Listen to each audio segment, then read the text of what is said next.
Cricketer বৈভৱৰ বয়স আচলতে 14 বছৰ নহয়। পিতৃয়ে মাটি বিক্ৰী কৰি ক্ৰিকেটাৰ বনাইছে বৈভৱক। কিন্তু আজি তেওঁ এগৰাকী কোটিপতি। হয়, শচীন তেণ্ডুলকাৰ, বিৰাট কোহলি, ৰোহিত শৰ্মাও 14 বছৰ বয়সত এনে ৰেকৰ্ড কৰিব পৰা নাই। মাত্ৰ 14 বছৰ বয়সত IPL খেলি দৰ্শকৰ মন জয় কৰা বৈভৱ সূৰ্যবংশীয়ে পালে এক সুকীয়া পৰিচয়। IPLত 1 কোটি 10 লাখ টকাত নিলামত লৈছিল ৰাজস্থান ৰয়েলছে।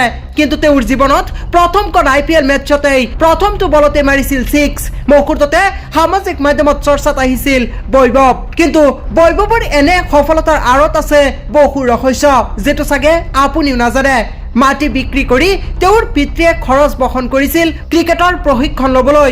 ক্ৰিকেটৰ প্ৰশিক্ষণৰ পৰা আৰম্ভ কৰি ক্ৰিকেট খেললৈ যোৱালৈকে সকলো খৰচ বহন কৰিছিল পিতৃয়ে মাটি বিক্ৰী কৰি।